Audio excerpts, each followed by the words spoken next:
ನಮಸ್ಕಾರ ವೀಕ್ಷಕರೇ, hello KMC ನೇರ ಪ್ರಸಾರದ ಈ ವಿಶೇಷ ಪ್ರಸಾರಕ್ಕೆ ತಮಗೆಲ್ಲ ಸ್ವಾಗತ ಸುಸ್ವಾಗತ.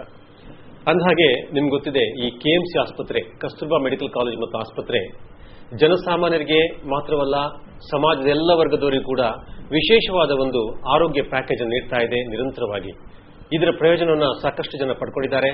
ಅದೇ ರೀತಿ ಈ ದಿನ ವಿಶ್ವ ಹೃದಯ ದಿನ ಅಂತ ನಾವು ಆಚರಿಸ್ತಾ ಇದ್ದೇವೆ. ಈ ನಿಟ್ಟಿನಲ್ಲಿ ನಮ್ಮ ದೇಹದ ಬಹಳ ಮುಖ್ಯವಾದ ಒಂದು ಅಂಗ ಹೃದಯ. ಈ ಬಹಳ ಮುಖ್ಯವಾದ ಅಂಗಗಳಲ್ಲಿ ಒಂದಾದ ಈ ಹೃದಯ, ಇದನ್ನು ನಾವು ಹೇಗೆ ಸುರಕ್ಷಿತವಾಗಿ ಕಾಪಾಡಿಕೊಳ್ಳಬಹುದು, ಈ ನಿಟ್ಟಿನಲ್ಲಿ ಈ ಒಂದು ವಿಶೇಷ ಕಾರ್ಯಕ್ರಮ ನಿಮಗಾಗಿ ಪ್ರಸಾರ ಮಾಡ್ತಾ ಇದ್ದೇವೆ. ಈ ಒಂದು ಕಾರ್ಯಕ್ರಮದಲ್ಲಿ ತಾವು ಕೂಡ ಭಾಗವಹಿಸಿ ತಜ್ಞರೊಂದಿಗೆ ನೇರವಾಗಿ ಮಾತಾಡಿ, ಪ್ರಶ್ನೆಗಳನ್ನು ಕೇಳಿ, ಸಂದೇಹಗಳನ್ನು ಪರಿಹರಿಸಿಕೊಳ್ಳಿ, ಅದೇ ರೀತಿ ವಿಶೇಷವಾದ ಮಾಹಿತಿಗಳನ್ನು ಪಡ್ಕೊಳ್ಳಿ. ನೀವು ನೇರವಾಗಿ ಕರೆ ಮಾಡಲಿಕ್ಕೆ ನಮ್ಮ ಟಿವಿಯ ದೂರವಾಣಿ ಸಂಖ್ಯೆಯನ್ನು ಗಮನಿಸಿ 24001227 ಹಾಗೂ 24000727 2400-127 ಮತ್ತು 2400-727 ಕೋಡ್ ಸಂಖ್ಯೆ 0824.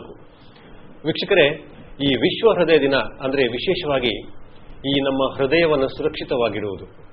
ಬೇರೆ ಕಾಯಿಲೆಗಳಿಂದ ನಮ್ಮ ಹೃದಯಕ್ಕೆ ಏನಾದರೂ ತೊಂದರೆ ಆದರೆ ನಾವು ಏನು ಮಾಡಬಹುದು, ಹೃದಯಕ್ಕೆ ಕಾಯಿಲೆ ಬಾರದ ಹಾಗೆ ನಾವು ಯಾವ ರೀತಿ ಮುಂಜಾಗ್ರತೆ ವಹಿಸಬೇಕು, ಎಲ್ಲ ವಿಚಾರಗಳು ನಿಮಗೆ ಗೊತ್ತಿರಬೇಕಾದ್ದು. ಯಾಕಂದ್ರೆ ಭಯವಾಗುವಂತಹ ಒಂದು ವಿಷಯ ಅಂತ ಹೇಳಿದ್ರೆ, ಪ್ರಪಂಚದಲ್ಲಿ ಈಗ ಭಾರತ ಡಯಾಬಿಟಿಸ್ ಕಾಯಿಲೆಯಲ್ಲಿ ಪ್ರಥಮವಾಗಿ ಇದೆ. ಅದೇ ರೀತಿ ನೆಕ್ಸ್ಟ್ ನಾವು ಹೃದಯರೋಗಕ್ಕೆ ಹೋಗ್ತಾ ಇದ್ದೇವೆ. ಈ ಒಂದು ಭಯಾನಕ ರೋಗ ಇಡೀ ನಮ್ಮ ದೇಶವನ್ನು ಆವರಿಸ್ತಾ ಇದೆ. ಇದನ್ನು ದೂರ ಇಡಬೇಕು, ಒಟ್ಟಾರೆಯಾಗಿ ನಾವು ಆರೋಗ್ಯಪೂರ್ಣ ಜೀವನವನ್ನು ಹೇಗೆ ನಡೆಸಬಹುದು ಅನ್ನೋ ವಿಷಯವಾಗಿ ಈ ಕಾರ್ಯಕ್ರಮ ಮೂಲಕ ನಿಮಗೆ ಮಾಹಿತಿ ನೀಡಲಿಕ್ಕಿದ್ದಾರೆ ಕೆಎಂಸಿ ಆಸ್ಪತ್ರೆಯ ವಿಶೇಷ ತಜ್ಞರು.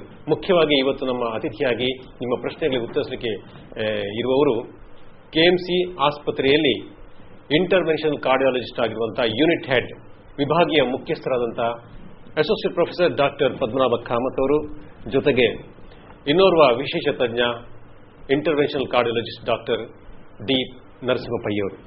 ಡಾಕ್ಟರ್ಗಳಿಗೆ ಸ್ವಾಗತ ಕಾರ್ಯಕ್ರಮಕ್ಕೆ. ಇವತ್ತು ನಮ್ಮ ಈ ವೀಕ್ಷಕರ ಪ್ರಶ್ನೆಗಳಿಗೆ ತಾವು ಉತ್ತರಿಸಬೇಕು. ಮುಖ್ಯವಾಗಿ ವಿಶ್ವ ಹೃದಯ ದಿನದ ಅಂಗವಾಗಿ ಅನೇಕ ಪ್ರಶ್ನೆಗಳಿವೆ. ನಮ್ಮ ವೀಕ್ಷಕರು ಕೂಡ ಈ ಕಾರ್ಯಕ್ರಮದಲ್ಲಿ ಭಾಗವಹಿಸಿದ್ದಾರೆ. ಡಾಕ್ಟರ್ ಪದ್ಮನಾಭ ಕಾಮತ್ ಅವರೇ, ನಾವು ಕಳೆದ 4 ವರ್ಷಗಳಿಂದ ಈ ವಿಶ್ವ ಹೃದಯ ದಿನ ಅಂತ ನಾವು ವಿಶ್ವದಾದ್ಯಂತ ಆಚರಿಸ್ತಾ ಇದ್ದೇವೆ. ಮುಖ್ಯವಾಗಿ ಕಳೆದ ವರ್ಷ ನಾವು ನೋ ಯುವರ್ ರಿಸ್ಕ್ ಫ್ಯಾಕ್ಟರ್ ಅಂತ ಹೇಳಿ ಒಂದು ನಮ್ಮ ಮಂತ್ರ ಇತ್ತು 2008ರಲ್ಲಿ. ಈ ವರ್ಷದ ಮಂತ್ರ ಏನ್ ಡಾಕ್ಟ್ರೆ? ಸರಿಯಾಗಿ ಹೇಳಿದ್ರಿ. ಹೋದ ವರ್ಷ ವಿಶ್ವ ಹೃದಯ ದಿನದಂದು ಘೋಷಣೆ ನೋ ಯುವರ್ ರಿಸ್ಕ್ ಫ್ಯಾಕ್ಟರ್ ಅಂತ ನಮ್ಗೆಲ್ಲರಿಗೂ ತಿಳಿದಿದೆ. ಈ ವರ್ಷದ ಘೋಷಣೆ ಏನಂದ್ರೆ ವರ್ಕ್ ವಿತ್ ಯುವರ್ ಹಾರ್ಟ್. ಅಂದರೆ ಕೆಲಸದಲ್ಲಿ ನೀವು ಹೃದಯವಂತವರಾಗಿರಬೇಕು, ಅಥವಾ ಕಾಯಕದಲ್ಲಿ ಹೃದಯವಿರಲಿ ಅಂತ ನೀವು ಹೇಳ್ಬೋದು. ಹಾಗಿರುವಾಗ ನಾವು ನಮ್ಮ ಎಲ್ಲ ದೈನಂದಿನ ಚಟುವಟಿಕೆ ಮಾಡುವಾಗ ನಾವು ಹೃದಯವಂತರಾಗಿದ್ರೆ, ಅಥವಾ ಹೃದಯದ ಬಗ್ಗೆ ನಾವು ಕಾಳಜಿ ಇದ್ರೆ, ನಾವು ಹೃದ್ರೋಗವನ್ನು ತಡೆಗಟ್ಟಬಹುದು. ಹಾಗೂ ಕಾಯಕವೇ ಕೈಲಾಸ ಅಂತ ಕೇಳಿದ್ರೆ, ಅದೇ ತರ ನಾವೊಂದು ಮಂತ್ರವನ್ನು ಹೇಳ್ಬೋದು, ಕಾಯಕದಲ್ಲಿ ಹೃದಯವಿರಲಿ. ಅದೊಂದು ನಮ್ಮ ಈ ಸರಳ ಘೋಷಣೆ. ತುಂಬಾ ಸಂತೋಷ. ಡಾಕ್ಟರ್ ನರಸಿಂಹಯ್ಯ ಅವರೇ, ನಮ್ಮ ದೇಶ ಆರ್ಥಿಕವಾಗಿ ಬಹಳ ಅಭಿವೃದ್ಧಿ ಹೊಂದುತ್ತಿರುವುದೂ ಕೂಡ ಜೊತೆಗೆ ನಾವು ಆರೋಗ್ಯದಲ್ಲಿ ಬಹಳ ಹಿಂದೆ ಉಳಿತಾ ಇದ್ದೇವೆ. ಮುಖ್ಯವಾಗಿ ನಮ್ಮ ಯುವ ಜನತೆ, ನಮ್ಮ ಈ ಹೃದಯ ರೋಗಕ್ಕೆ ಸಂಬಂಧಪಟ್ಟ ಹಾಗೆ ನಮ್ಮ ದೇಶದಲ್ಲಿ ಈ ಕಾಯಿಲೆ ದಿನದಿಂದ ದಿನಕ್ಕೆ ಜಾಸ್ತಿ ಆಗ್ತಾ ಇದೆ. ಮುಖ್ಯವಾಗಿ ಇದಕ್ಕೆ ಯುವಕರು ಕೂಡ ತುತ್ತಾಗ್ತಿದ್ದಾರೆ. ಇದಕ್ಕೆ ಮುಖ್ಯ ಕಾರಣ ಏನು ಡಾಕ್ಟರ್? ಒಂದು, ನಮ್ಮ ದೇಶದಲ್ಲಿ ಮಾತ್ರವಲ್ಲ, ವಿಶ್ವವ್ಯಾಪಿಯಾಗಿ ಚಿಕ್ಕ ವಯಸ್ಸಿನಲ್ಲಿ ಹೃದಯದ ಕಾಯಿಲೆ ಬರಲಿಕ್ಕೆ ಒಂದು ಮುಖ್ಯ ಕಾರಣ ಡಯಾಬಿಟಿಸ್ ರೋಗದ ಉಲ್ಬಣ ಅಥವಾ ಡಯಾಬಿಟಿಸಿನ ಸಂಖ್ಯೆ ಜಾಸ್ತಿ ಆಗ್ತಾ ಇರುವಂತದ್ದು. ಸೆಕೆಂಡ್, ನಮ್ಮ ಲಿವಿಂಗ್ ಸ್ಟೈಲ್. ಈಗ ಮುಂಚೆ ಯಾವ ರೀತಿ ವ್ಯಾಯಾಮ ಮಾಡಿಕೊಂಡಿದ್ದೆವು ಆ ರೀತಿ ಇಂದಿನ ಜನತೆ ಮಾಡಲಿಕ್ಕೆ ಸಾಧ್ಯ ಆಗ್ತಾ ಇಲ್ಲ. ಒಂದು ಅವರ ಕಾರ್ಯದಿಂದ ಇರಬಹುದು ಅಥವಾ ಅವರ ಜೀವನ ಶೈಲಿಯಿಂದ ಇರಬಹುದು. ನಮ್ಮ ಆಹಾರ ಪದ್ಧತಿಯಲ್ಲಿ ಕೂಡ ಬದಲಾವಣೆಗಳನ್ನು ನಾವು ಕಾಣ್ತಾ ಇದ್ದೇವೆ.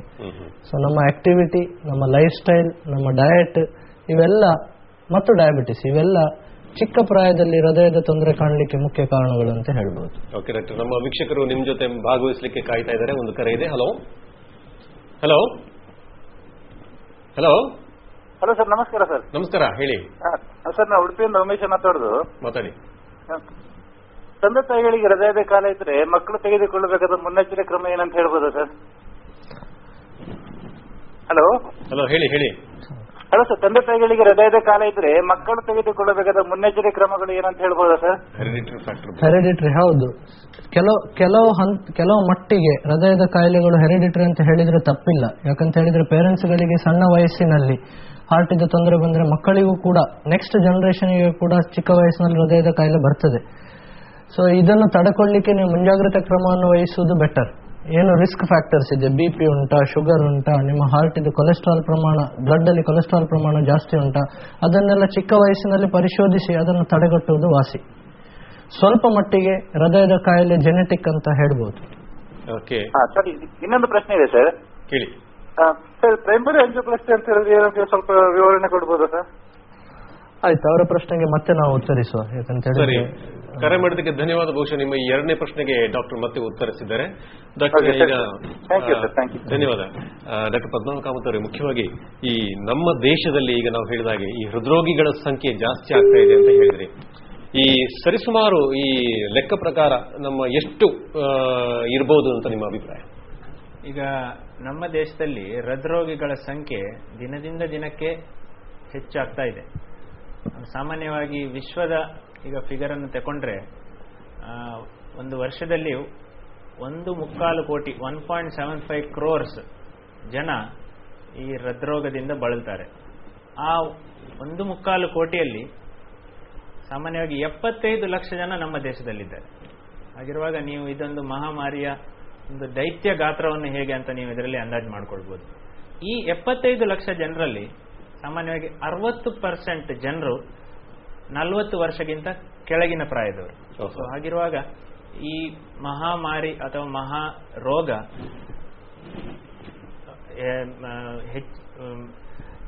ಸಣ್ಣ ಪ್ರಾಯದ ವಯಸ್ಸಿನವರಲ್ಲೂ ಕೂಡ ಹೆಚ್ಚಾಗಿ ಕಂಡು ಬರ್ತದೆ. ಇದೊಂದು ನಾವೊಂದು ಜನರಿಗೆ ಹೇಳಲಿಕ್ಕೆ ಇಷ್ಟಪಡ್ತೇನೆ. ನೀವು ಹೇಳೋ ಪ್ರಕಾರ ಹಳೆ ಕಾಲದಲ್ಲಿ ಸುಮಾರು ಒಂದು 50-60 ವರ್ಷ ಮೇಲೆ ಹೃದಯದ ಕಾಯಿಲೆಗಳು ಬರ್ತಾ ಇತ್ತು. 80 ವರ್ಷ